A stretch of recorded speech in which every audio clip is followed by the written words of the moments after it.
Hello everyone, welcome to NCERT physics simplified.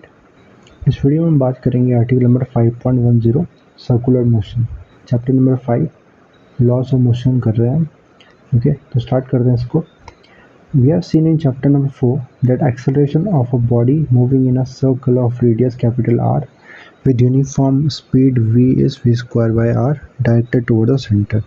ठीक है, तो हमने देखा था चैप्टर 4 में अगर एक बॉडी एक सर्कल में मूव कर रही है, आर रेडियस के सर्कल में मूव कर रहे हैं, तो v वेलोसिटी से, v लीनियर वेलोसिटी है इसकी किसी भी पॉइंट पे, ठीक है, तो उस पे एक्सेलरेशन लगता है, सेंट्रीपिटल एक्सेलरेशन लगता है कितना, v स्क्वायर बाय c। ठीक है, हम चैप्टर नंबर 4 में डिवाइड कर चुके हैं। ठीक है, और according to second law the force Fc providing this acceleration is, ठीक है, और जो फोर्स सेंट्रीपिटल एक्सेलरेशन को प्रोवाइड कर रहा है वो कितना हो जाएगा, सिंपली हम m से मल्टीप्लाई कर देंगे, this is mv square by r। ठीक है, तो ये डेरिवेशन चैप्टर 4 की कर चुके हैं, मैं डिस्क्रिप्शन में उसका लिंक दे दूंगा, आप देख सकते हो उसको। ठीक है, now m is the mass of the body, this force is directed toward the centre is called centripetal force, क्योंकि सेंटर की तरफ है और ये सेंट्रीपिटल फोर्स है, यही बॉडी को क्या कर रही है, सर्कुलर पाथ में बनाए रख रही है। ठीक है, for a stone rotated in a circle by a string, the centripetal force is provided by the tension in the string। एक स्टोन रोटेट कर रहा है जो सर्कुलर पाथ में, ठीक है, इस पे कौन सेंट्रीपिटल फोर्स प्रोवाइड कर रहा है, टेंशन फोर्स, जो स्ट्रिंग में टेंशन है वो सेंट्रीपिटल फोर्स प्रोवाइड कर रही है। The centripetal force for motion of planet around the sun is the gravitation force.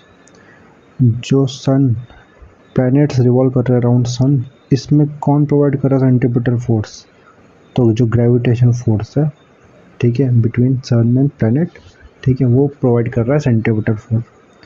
For a car taking a circular turn on a horizontal road, centripetal force is the force of friction. ये हमारे काम की चीज़ें, क्योंकि हम friction की बात कर रहे हैं पूरे इस टॉपिक में। तो अगर एक कार, ठीक है, सर्कुलर पाथ में टर्न कर रही है, ठीक है, ये सर्कुलर पाथ में टर्न कर रही है कार, ठीक है, इसको कौन सेंट्रीपिटल फोर्स प्रोवाइड कर रहा है, तो जो फ्रिक्शन है रोड और कार के टायर के बीच में, ये सेंट्रीपिटल फोर्स प्रोवाइड कर रहा है। ठीक है, the circular motion of a car on a flat and bank road give interesting application of the laws of motion. तो जब हम फ्लैट रोड की बात करेंगे और बैंक रोड की बात करेंगे, बैंक रोड जहाँ पर एक हम क्या करते हैं, जो कंस्ट्रक्शन जब करते हैं रोड का, तो एक साइड से रोड को थोड़ा सा उठा देते हैं ना, मतलब थोड़ा सा एक एंगल पे बैंक कर देंगे, मतलब एक साइड से थोड़ा ऊपर बनाएंगे, ठीक है, लेवल नहीं बनाते। ठीक है, क्यों करेंगे ऐसा समझेंगे इस वीडियो में। Okay, motion of a car on a level road, सबसे पहले किसकी बात की है, लेवल रोड की, बैंक रोड की बात नहीं की है, लेवल रोड की बात की है।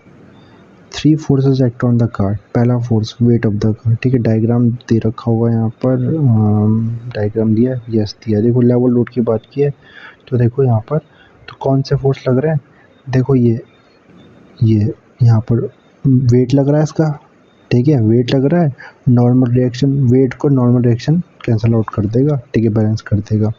ठीक है, अब ये टर्न करेगी, सपोज जब टर्न करेगी कार, तो कौन प्रोवाइड करेगा सेंट्रीपिटल फोर्स, फ्रिक्शन प्रोवाइड करेगा, जो कार और टायर के बीच जो फ्रिक्शन है वो सेंट्रीपिटल फोर्स प्रोवाइड करेगा। ठीक है, again now as there is no acceleration in the vertical direction, तो एन एम जी को के इक्वल होगा नॉर्मल रिएक्शन।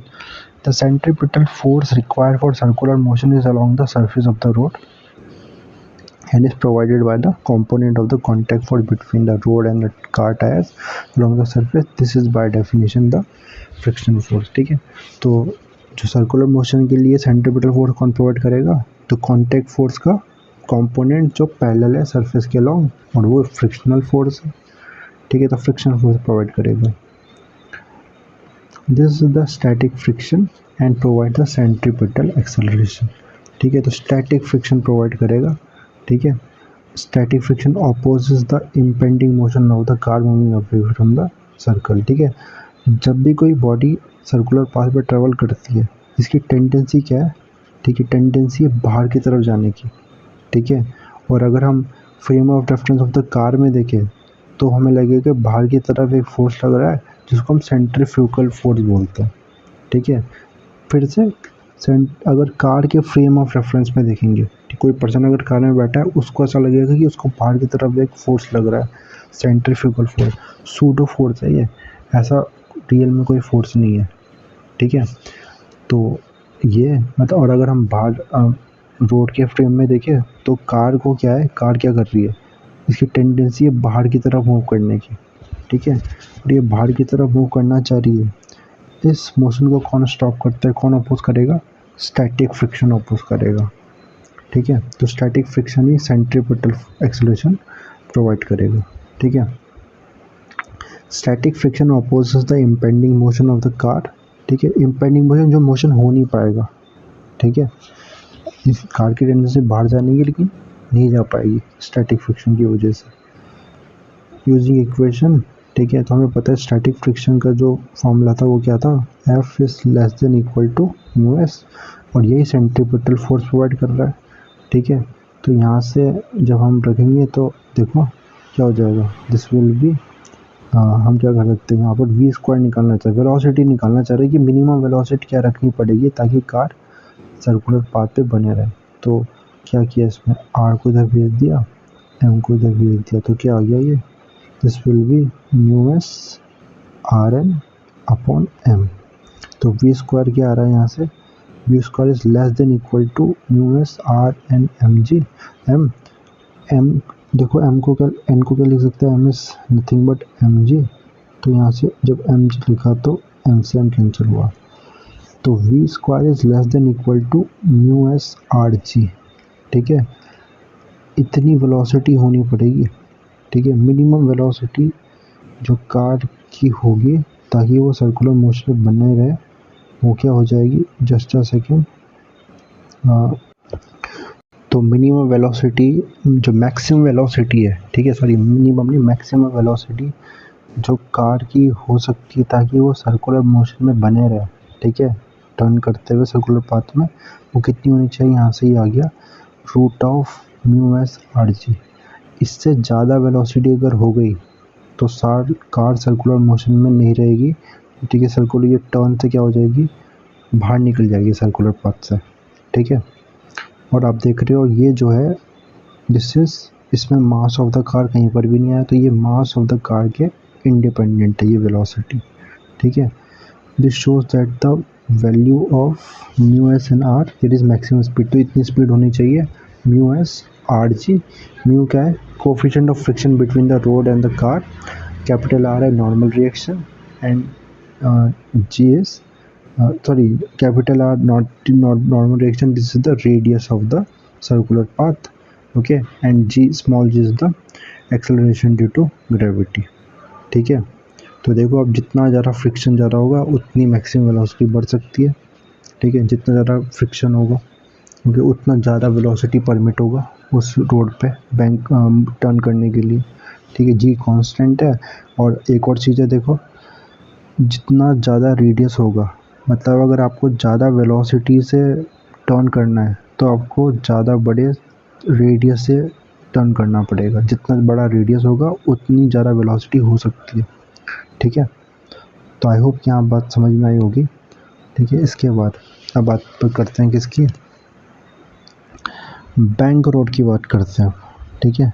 तो बैंक रोड में क्या होगा, जैसे आप देख रहे हो यहाँ पर रोड को क्या कर दिया है, बैंक कर दिया, देखो फ्रिक्शन प्रोवाइड कर रहा है लेवल रोड में, तो इससे क्या होगा, वेयर एंड टेयर होगा, ठीक है, जो कार का टायर है वो घिसेगा इसमें, ठीक है, और सेफ्टी पर्पज और स्पीड भी कम रहेगी। तो हम क्या चाह रहे हैं, ये फ्रिक्शन प्रोवाइड ना करे टर्न में, कौन प्रोवाइड करे, कोई और प्रोवाइड करे, ठीक है। तो इसलिए हम क्या करते हैं, रोड को बैंक कर देते हैं, एक तरफ से हमने क्या किया, राइज करा दिया यहाँ पर कंस्ट्रक्शन के टाइम पे रोड पे, क्योंकि now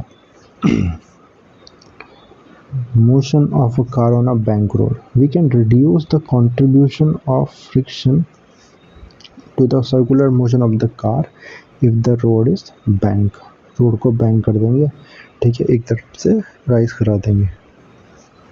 Since there is no acceleration along the vertical direction, the net force along this direction must be 0, ठीक है। तो वर्टिकल डायरेक्शन में तो कोई एक्सेलरेशन नहीं है, ठीक है। तो नेट फोर्स क्या होना चाहिए, 0 होना चाहिए। देखो यहाँ पर कंपोनेंट बनाने पड़ेंगे हमें फोर्सेस के।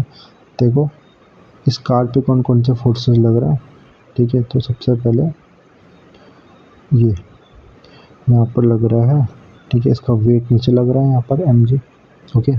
इसके बाद नॉर्मल रिएक्शन, तो सरफेस के परपेंडिकुलर नॉर्मल रिएक्शन। अब देखो हमने क्या किया, रोड को हॉरिजॉन्टल से थीटा एंगल पे बैंक किया। तो आप ज्योमेट्री से देख सकते हो, ये जो साइड है ना, इसके परपेंडिकुलर क्या है, ये वाली साइड है, ठीक है। और इसके परपेंडिकुलर क्या है, ये साइड है। दो साइड के बीच में एंगल थीटा है, तो इनके परपेंडिकुलर के बीच में भी एंगल कितना होगा, थीटा होगा, ठीक है। ये बात समझ में आई होगी, ओके। तो नॉर्मल की रिएक्शन के कंपोनेंट बना देंगे n cos थीटा, और इधर क्या आ जाएगा, there will be n sin theta here, ठीक है। यहाँ पर शो किया उसको, ये रहा n cos theta and n sin theta, ठीक है। mg वो नीचे लग रहा है, ठीक है। अब देखो जो फ्रिक्शन है, ठीक है, फ्रिक्शन फोर्स इस डायरेक्शन में लग रहा है, ठीक है। और फ्रिक्शन फोर्स के भी क्या कर सकते हैं हम, कंपोनेंट बना सकते हैं, ठीक है, because this is making theta angle, है ना। यहाँ से देख सकते हैं फ्रिक्शन कैसे बना रहा है, थीटा एंगल। तो देखो अगर मैं यहाँ से लाइन ड्रॉ करूँ, ये एक लाइन ड्रॉ करूँ, ये थीटा है तो ये कितना होगा, दिस इज ऑल्सो थीटा।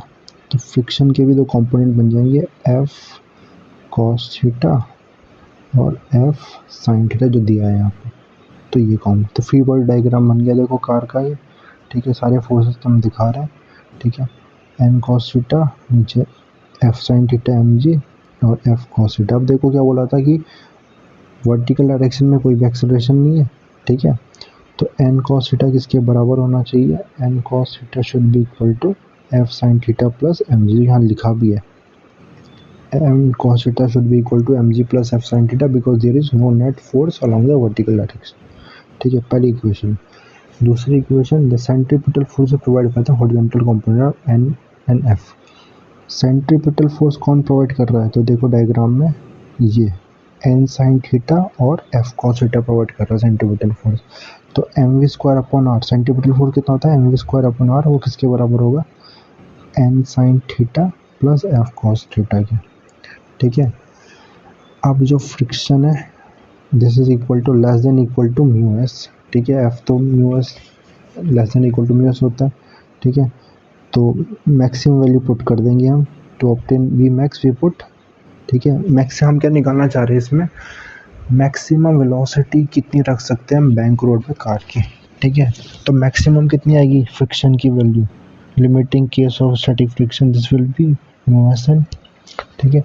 अब इस वैल्यू को यहाँ पुट कर दिया तो क्या आ गया, देखो पहले वाली इक्वेशन में पुट करा तो क्या आ जाएगा, N s N cos theta M G plus इसकी जगह म्यू एस एन, ठीक है। तो वही किया है यहाँ पर, this is N cos theta plus is equal to M G plus F की जगह म्यू एस एन, ठीक है। मैक्सिमम फ्रिक्शन है ये, ओके। सेकेंड इक्वेशन में भी पुट कर देंगे, तो क्या था second equation, N sine theta plus F की जगह फिर से म्यू एस एन, ठीक है, cos theta M v square, ठीक है। यहाँ पर भी पुट कर दिया, ओके। अब देखो क्या कर देंगे हम यहाँ पर इसमें, ओके। तो देखो हम एन की वैल्यू ये 5.20 से पुट कर सकते हैं। देखो कैसे, क्या करते हैं, यहाँ पर जो एन वाली टर्म्स है ना उनको एक साथ ले आओ, एन वाली टर्म को एक साथ ले आए तो क्या आ जाएगा, N cos theta minus mu S N sine theta is equal to M G. तो यहाँ से एन कॉमन निकाल देंगे तो एन क्या आ जाएगा, एम जी अपॉन, क्योंकि कॉमन निकल गया, एन कॉमन निकल गया तो ये डिवाइड में आ जाएगा, cos theta minus mu s sine theta. तो यही तो आई है देखो वैल्यू यहाँ पर, ठीक है। तो यहाँ से इस तरह से हमने, just a second, yes, okay. तो देखो ये यहाँ से ये वैल्यू आई, N is equal to M G cos theta minus mu s sine theta, मैंने अभी करके दिखाया आपको। अब इसको किस में पुट कर दो, इसमें पुट कर दो, एन की जगह ये पुट कर दो, क्या आ जाएगा एम जी, ठीक है, cos theta minus mu s sine theta, ठीक है। देखो दोनों में एन है ना, तो कॉमन निकाल दो पहले एन को, फिर पुट कर दो। तो एन की जगह पुट कर दिया हमने एम जी, ये cos theta minus mu sine theta, अंदर क्या है एन तो कॉमन निकल गया, sine theta plus mu s cos theta, ठीक है। और ये इक्वल है M v max square upon R के, ठीक है। यहाँ से हम क्या कर सकते हैं, वी मैक्स को निकाल सकते हैं, ठीक है। देखो यहाँ से m तो m कैंसिल यहीं पर हो रहा है, ठीक है। r को उधर भेज देंगे तो क्या आ रहा है आर जी, ठीक है। और क्या कर दो इसको, इसे पूरी दोनों ऊपर नीचे कॉस थीटा से डिवाइड कर दो, ठीक है। ऊपर नीचे किससे डिवाइड कर दिया हमने, कॉस थीटा से। तो देखो sine theta upon cos theta क्या आ जाएगा, टेन थीटा, ये आ गया यहाँ पर, और कॉस थीटा से कॉस थीटा हट जाएगा तो ये आ जाएगा, इतना पार्ट आ गया mu S plus tan theta. नीचे भी किससे डिवाइड किया, कॉस थीटा से, तो कॉस थीटा यहाँ 1 हो रहा है, 1 minus mu s tan theta, 1 minus mu s tan theta, R तो इधर गया है, ठीक है। तो वी मैक्स की मैक्सिमम वैल्यू कितनी आ रही है वेलोसिटी की, तो this is the maximum velocity in a bank road, ठीक है। Comparing this with equation 5.18, we can see the maximum possible value of speed on a car bank road is greater than that on a flat road, है ना। अगर हम उससे compare करें तो bank road में ज़्यादा स्पीड अलाउड होगी, ठीक है। ज़्यादा स्पीड से हम कार को मूव करा सकते हैं, चला सकते हैं, ठीक है।